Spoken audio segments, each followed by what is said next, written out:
Assalamualaikum warahmatullahi wabarakatuh.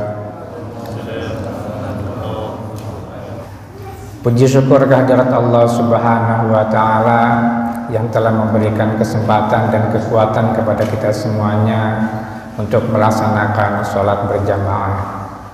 Sholawat beserta salam semoga tetap tercurah kepada junjungan kita baginda Rasulullah Muhammad sallallahu alaihi wasallam. Hadirin jamaah sholat maghrib yang dimuliakan oleh Allah Subhanahu wa Ta'ala. Dalam kesempatan ini saya ingin menyampaikan satu buah hadis dari Ziyad an-Numair dari Ibnu Malik radhiyallahu an. Ketika memasuki bulan Rajab, Rasulullah SAW bersabda, Allahumma barik lana fi Rajab wa Sya'ban wa ballighna Ramadan. Dan ternyata menurut para ulama, hadis ini ternyata adalah hadis dhaif. Tetapi Imam An-Nawawi tetap memasukkannya ke dalam salah satu kitabnya, yaitu Al-Azkar. Karena mungkin beliau berpendapat bahwa kedhaifannya tidak terlalu parah sehingga beliau masukkan ke dalam kitabnya. Dan para ulama juga sebagian berpendapat bahwa doa ini boleh diamalkan karena berupa doa dan sebuah pengharapan, asal kita meyakini bahwa itu tidak berasal dari Rasulullah.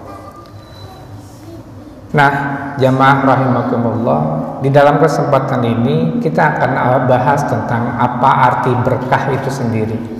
Sehingga ada doa Allahumma barik lana fi Rajaba wa Sya'bana wa ballighna Ramadan. Kita minta diberikan keberkahan di bulan Rajab dan Sya'ban ini, dan kita ingin disampaikan usia kita, umur kita pada bulan Ramadan.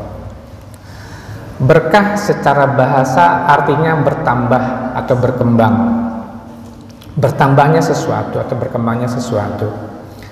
Imam Al-Ghazali bahkan mengatakan bahwa arti dari berkah ini adalah bertambahnya kebaikan.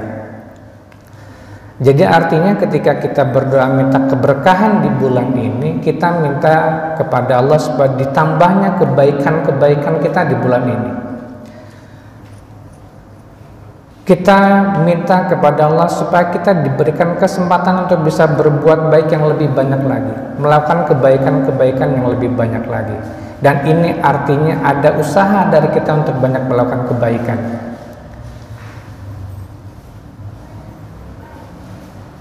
Ada yang berpendapat bahwa kebaikan itu bisa didapatkan dengan cara menambah puasa, memperbanyak ibadah puasa di bulan Rajab dan Sya'ban ini. Maka para ulama zaman dulu banyak yang melakukan ibadah puasa, memperbanyak ibadah puasa di bulan Ramadan ini, di bulan Sya'ban dan Rajab ini.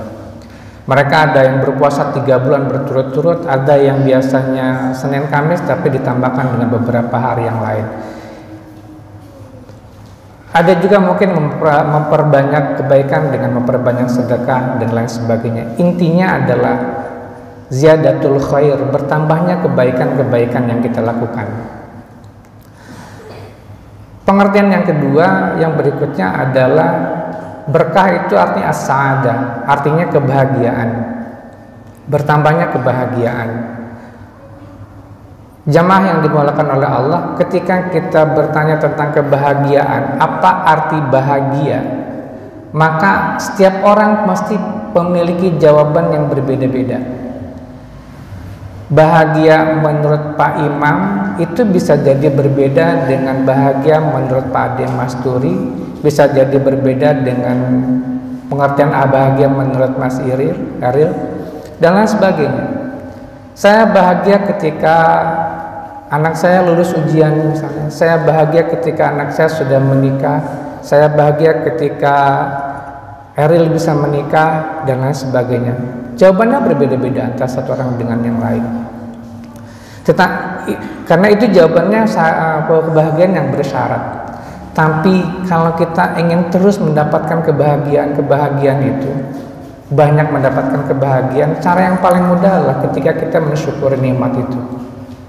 Apapun yang kita dapat kita syukuri, apapun kondisi kita kita syukuri. Maka semakin kita bersyukur dengan apa yang kita dapat, dengan yang kita alami, dengan yang kita rasakan, maka semakin juga bertambah kebahagiaannya.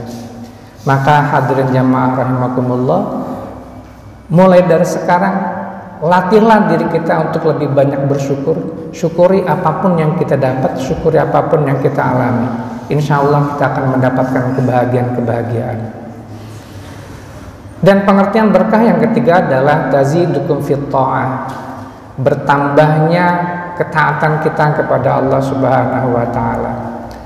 Taat itu bisa berarti tunduk, bisa berarti setia. Artinya bertambahnya ketundukan kita, kesetiaan kita kepada Allah Subhanahu wa taala.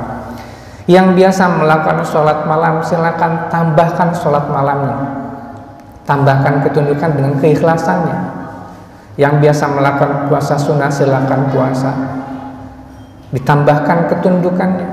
Yang biasa melaksanakan sedekah, silakan ditambahkan ketaatan ketundukannya dalam sedekah. Tetapi kemudian jangan diikuti dengan sikap bahwa Anda, kita lebih baik daripada yang lain. Saya misalnya biasa melakukan sholat malam, jangan kemudian saya merasa bahwa saya lebih baik daripada si A yang tidak pernah melakukan sholat malam. Karena bisa jadi si A itu punya kelebihan ibadah yang lain. Maka tambahkan ketundukan keikhlasan itu, jangan kemudian membanggakan diri. Tambahkan ketundukannya, tambahkan ketaatannya kepada Allah Subhanahu wa taala dalam ibadah yang Anda lakukan. Silakan ibadah mana yang Anda pilih untuk ditambahkan, dan bisa jadi dengan kebaikan-kebaikan lain, ibadah-ibadah yang lain, tapi kemudian diiringi dengan rasa syukur kita, dengan satu tunduk kita, dengan kerendahan kita, keikhlasan kita kepada Allah Subhanahu wa taala. Sehingga ketika kebaikan bertambah, kebahagiaan bertambah, ketaatan bertambah, wa balighna Ramadan, kita minta disampaikan usia kita kepada bulan Ramadan ini bisa menjadi lebih baik lagi. Kenapa minta disampaikan usia kita pada bulan Ramadan? Karena di bulan Ramadan ini penuh lagi dengan keberkahan. Di bulan Ramadan kita diperintahkan untuk melaksanakan puasa. Di bulan Ramadan pintu surga ditutup. Mohon maaf, pintu surga dibuka, pintu neraka ditutup, syaitan dibelenggu.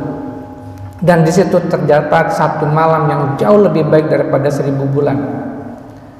Maka kalau kita sudah menyiapkan diri kita di bulan Rajab dan Sya'ban dengan berbagai macam tambahan kebaikan-kebaikan tadi, ibadah-ibadah tadi, begitu memasuki bulan Ramadan kita benar-benar siap memasuki bulan Ramadan, sudah terbiasa dengan kebaikan, sudah terbiasa dengan syukur, sudah terbiasa dengan ketaatan kepada Allah Subhanahu wa taala.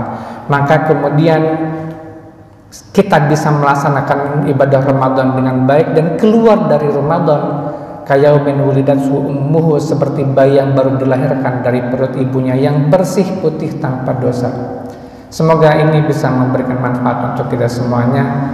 Salahnya dari kesalahan saya pribadi, mohon maaf atas segala kekurangan, yang benarnya dari Allah dan Rasulullah. Wallahu muwaffiq ila aqwamit thoriq. Wassalamualaikum warahmatullahi wabarakatuh.